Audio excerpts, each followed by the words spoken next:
नमस्कार प्रेक्षकांनो, मालिकेच्या आजच्या भागामध्ये आपल्याला पाहायला मिळणार आहे की सूर्या जाम भडकलेला असतो. तो म्हणत असतो की डॅडी तुम्ही चूक केलेली आहे. तेव्हा डॅडी सूर्याला म्हणत असतात की अहो जावई बापू जरा ऐकून घ्या ना तुम्ही. अहो ते कसं झालंय, आमचं हे बावळट पोरग आहे ना, त्याच्यामुळे आमचं डोकं बंद पडलं आणि आम्ही हे सगळं केलेलं आहे. तेव्हा सूर्या म्हणतो की एक गोष्ट लक्षात ठेवा डॅडी, आता तुम्ही जे काही करत आहात ना, ते तुम्हालाही माहिती आहे की तुमचं चुकलेलं आहे, परंतु तुम्ही अशा पद्धतीनं वागायला नको होतं. तुम्ही चूक केलेली आहे डॅडी, तुम्ही असं वागायला नको होतं. मी तुम्हाला देव मानलेलं होतं आणि शेवटी तुम्ही अशा पद्धतीनं वागून तुम्ही मालनात्याचा अपमान केलेला आहे. तुम्ही अशा पद्धतीनं मालनात्याशी वागायला नको होतं. जी चूक केलेली आहे ती तुम्ही निस्तरायला हवी आहे. आणि मग डॅडी म्हणत असतात की अहो जावई बापू, हा घरातला मॅटर आहे, आपण मिटूया ना. 4 माणसात कशाला आमच्या अब्रूचे धिंदोडे काढताय. तेव्हा मात्र डॅडींना सूर्या म्हणत असतो की अपमान 4 माणसात केले, मुस्काटा तुम्ही 4 माणसात दिलेली आहे, तर माफी पण 4 माणसातच मागितली पाहिजे, असं डॅडींना सूर्या सांगत असतो. परंतु डॅडी मात्र ऐकायला तयार नसतात. तेव्हा सूर्या म्हणत असतो की हे बघा डॅडी, तुम्हाला वाटत असेल की तुम्ही जे काही केलेलं आहे ते अगदी बरोबर आहे, पण एक गोष्ट लक्षात ठेवा, आज तुम्ही जे काही केलेलं आहे ते पूर्णपणे चुकीचं आहे. तुम्ही अशा पद्धतीनं वागायला नको होतं. तुम्ही शालनात्यावरती हात उचलायला नको होता. तुम्ही जे काही केलेलं आहे ते पूर्णपणे चुकीचं आहे, असं सगळं बोलणं चाललेलं असतं. आणि सूर्या मात्र डॅडींना म्हणत असतो की बास, कसं आहे, तुमच्यासारख्याला मी माझा देव माणूस मानतो. माझ्या तात्यांच्या जागी मी तुम्हाला मानत आहे, माझ्या वडिलांच्या जागी मी तुम्हाला मानत आहे, पण आज तुम्ही जे काही केलेलं आहे त्याच्यामुळं ना खरंच माझा विश्वास उडालेला आहे. कारण मी ज्या व्यक्तीला देव मानलेला आहे ती व्यक्ती एवढ्या खालच्या थराला जाऊ शकते, अशा पद्धतीनं वागू शकते, याच्यावरच माझा विश्वास बसत नाही, असं सूर्याचं म्हणणं असतं. तेव्हा मालन तिथं असतात. मालन सूर्याला शांत करत असते, परंतु सूर्या मात्र ऐकून घ्यायलाच तयार नसतो. सूर्याचं असं म्हणणं असतं की नाही. तेव्हा मात्र डॅडी आता मूर्खपणा करून एक गोष्ट बोलतात. डॅडी म्हणतात की अहो तुमच्या आत्याला कुठं काय केलंय मी. तेव्हा सूर्या म्हणतो म्हणजे मालन आत्या पण माझ्या आत्यासारखीच आहे. तुम्ही शालन आत्याला काही केलं तरच मी बोललं पाहिजे का? तिच्या बाजूने बोलायला कोणी नाही आहे म्हणून हे सगळं होतंय का? असं म्हणत सूर्या भडकलेला असतो. आणि सूर्याला भडकलेलं पाहून डॅडींची मात्र वाट लागलेली असते. डॅडींची बोबडी वळत असते. कारण डॅडींना खरं तर खूप मोठा धक्का बसलेला असतो. हे सगळं जे काही घडत असतं ते विचित्र असतं आणि डॅडी मात्र विचार करायला लागलेले असतात. आणि त्याचबरोबर हे सगळं जेव्हा चालू असतं त्याचवेळी इकडे डॅडी जे काही बोलत असतात, वागत असतात, त्याचा पश्चाताप त्यांना चांगलाच होऊ लागलेला असतो. खरं तर पश्चाताप नाही, त्यांच्या अब्रूचे धिंदोडे निघालेले आहेत, या गोष्टीचं त्यांना वाईट वाटत असतं.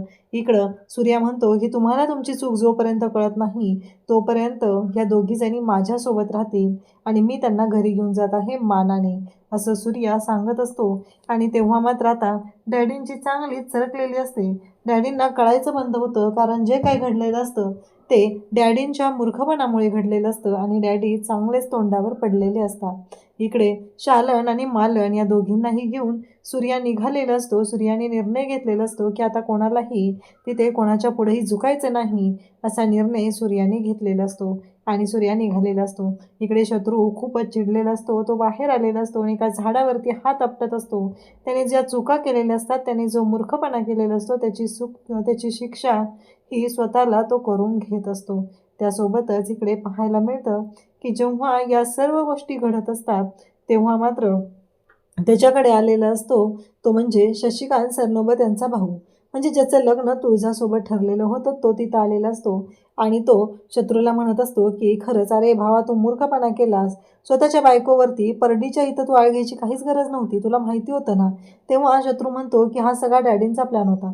तो म्हणतो तू मूर्ख आहेस का रे, तुला माहीत होतं ना तुझी बायको निर्मळ आहे ते, मग असं का केलेलं आहेस तू, हा प्रश्न विचारला जातो. आणि तेव्हा मात्र शत्रूला तो म्हणत असतो की तुझं डोकं चालत नाही आहे का, तुझी अक्कल चालत नाही आहे का, तू असं करायची काहीच गरज नव्हती, असं म्हणत तो बोलायला सुरुवात करत असतो. आणि त्याच वेळेस आपल्याला पाहायला मिळतं की शत्रूला तो म्हणत असतो की आत्ताच्या आता निघ बाबा इकडं, आजूबाजूच्या गावात बातमी पसरायला लागलेली आहे आणि तुझी मात्र पुरती वाट लागू शकते.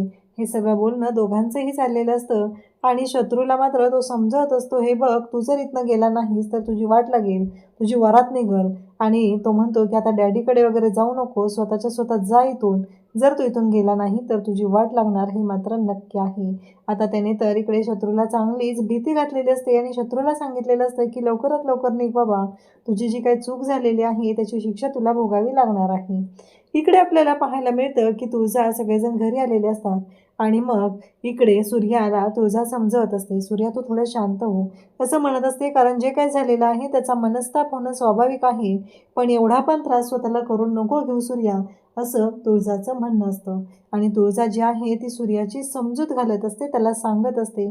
त्याचवेळी तेजू येते आणि सूर्याला मिठी मारते. सूर्या म्हणतो की एक गोष्ट लक्षात ठेव तेजू, कसं आहे माहिती आहे का, माझा स्वतःवरती जेवढा विश्वास नाही आहे ना, तेवढा विश्वास तुमच्या चौघींवरती आहे.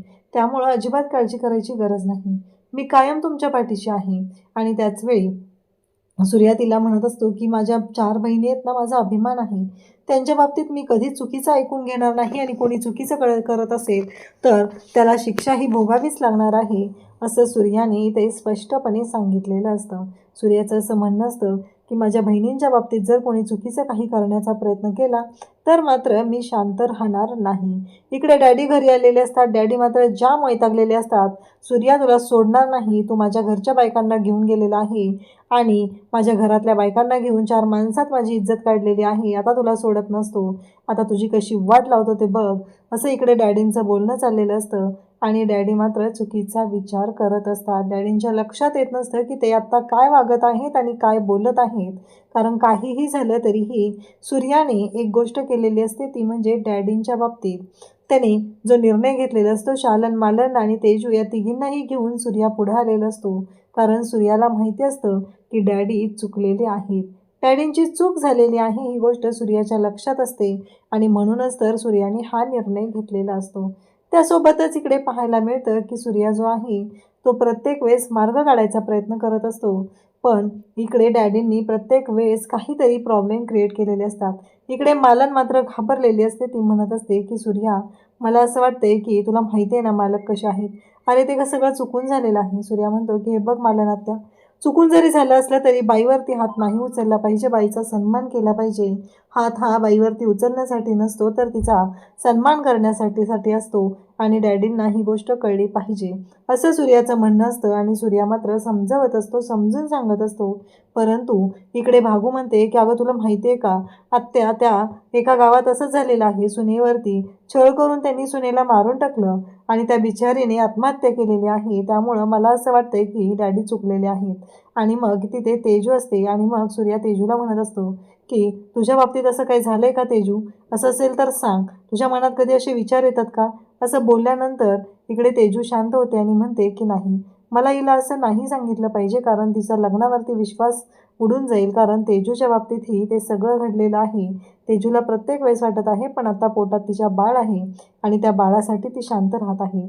तेव्हा सूर्या इकडे मालनला म्हणत असतो की आता एकदाच मी फक्त डॅडींचं ऐकणार आहे आणि ती गोष्ट म्हणजे की काहीही झालं तरीही जेव्हा डॅडी मानाने तुला घरी घेऊन जातील, तुला अपमान केलेला आहे त्या सगळ्या गोष्टी भरून निघतील, तेव्हाच मी पाठवणार आहे. आता इथे लेकी सुना ज्या आहेत त्या माहेरपणाला आलेल्या आहेत आणि चला बरं एन्जॉय करूया, अजिबात कुठल्याही गोष्टीचं टेन्शन घ्यायचं नाही, असं सूर्याने सांगितलेलं असतं. त्यामुळं आनंदात राहायचं, खायचं प्यायचं, निवांत राहायचं, असं सूर्या सांगत असतो. तेव्हा मात्र इकडे लगेचच बोलायला सुरुवात करते, ती म्हणजे इटायचं. मग आता चला बरं दादा, लय भारी बोललास तू, आता सगळ्यांनी एकत्र इटायचं. सगळ्यांना प्रश्न पडलेला असतो की इटायचं म्हणजे काय. तेव्हा लगेचच भाग्य सांगायला सुरुवात करते की ती म्हणते की खायचं. आता तुम्हाला पण धनुताईच्या ह्या इंग्लिशची सवय होऊन जाईल, असं ती बोलत असते. आणि त्यासोबतच इकडे पाहायला मिळतं की जेव्हा या सर्व गोष्टी घडत असतात तेव्हा हे सगळं जेव्हा चालू असतं तेव्हा सूर्याने निर्णय घेतलेला असतो. त्यानंतर आता डॅडी भयानक चिडलेले असतात, पण शत्रू त्याहीपेक्षा जास्त चिडलेला असतो. शत्री म्हणत असतो की तुमचंही माकड केलेलं आहे, बघितलं ना त्या सूर्यानं काय केलं, हे सगळं तुमच्यामुळे झाले, तुम्ही जबाबदार आहात, तुम्ही हे सगळं करायला लावलेलं होतं, असं म्हणत शत्रू डॅडींना दोष देत असतो. तेव्हा मात्र डॅडी भयानक चिडलेले असतात आणि डॅडी म्हणत असतात की हे सगळं तुमच्यामुळे झालेलं आहे, या सगळ्याला तुम्ही जबाबदार आहात, आता तुम्ही जायचं आणि बायकोला तुमच्या घेऊन यायचं, तरच बाकीचं सगळं सॉल्व्ह होणार आहे. शत्रू आता सूर्याकडे गेलेला असतो आणि तिथे जाऊन तो तेजूला घ्यायला आलेला असतो. सूर्या म्हणत असतो की नाही, हा निर्णय तेजूचा असेल आणि ती ठरवेल तुमच्यासोबत यायचं आहे की नाही. थँक्यू.